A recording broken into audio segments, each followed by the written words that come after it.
It started on August 1st. His dad took him to the emergency room. He was having severe pain in his back and legs. I was a bit confused because I didn't know really what was happening, and he just told me that he wasn't feeling good. The night before Wasion's first team practice, junior Caden Clymer unexpectedly had to be taken to Toledo Children's Hospital. His calves were actually swelled up 4 inches larger in circumference than they are now. So he was very uncomfortable. I just wanted to go home, honestly. I didn't really care what they did to me. I just wanted to go home. Full of pain and uncertainty, Clymer received word that he had blood clots in his legs. I was really sad. I was crying and I was upset because I've played football my whole life and I just want to play with my friends.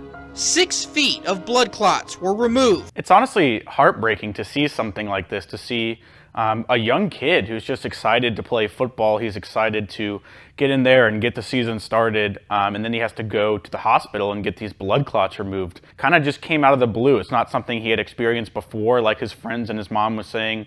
Sadly, this isn't really an isolated story. This is something that we've seen an increased number of cases in the past few years, or even in the past few months, mostly the last year or so. We have some clips of local news outlets kind of talking about other people who have gone through similar issues with blood clots. So we're going to go ahead and play a montage for you here. See if you notice any sort of common thread with these reports. We are hearing from his mother. She spoke with ABC4's Nick McGurk, who joins us live just outside of Corner Canyon High School. Nick, what did she have to say? She says her son, Everest Romney, is 6'9" tall. He's a 17-year-old, as healthy as you could ever imagine. At 6'9", he plays basketball for Corner Canyon High. So the question is this: how did someone that she says had no underlying health conditions, was extremely healthy, end up in the ICU with a number of blood clots in and around his brain? Everything we're about to tell you is based on what his mother told me over a Zoom call just minutes ago. Let's talk about the timeline here. On April 21st, 17-year-old Everest Romney got his vaccine shot. This was his first shot.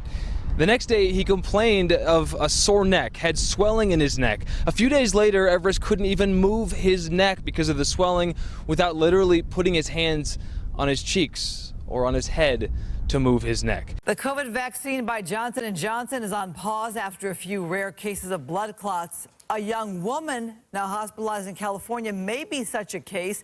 18-year-old Emma Berkey was flown from Nevada for care at Loma Linda Hospital after 3 brain surgeries for blood clots. I don't know about you, I don't really see any common threads in those stories. It seems like 2 just completely random cases of someone who is extremely healthy with no underlying conditions just getting blood clots. It seems pretty clear that this just is something that happens in the world. I don't think we should be asking any questions. It's clearly obvious that blood clots just occur in healthy young athletes. No other reason that would happen.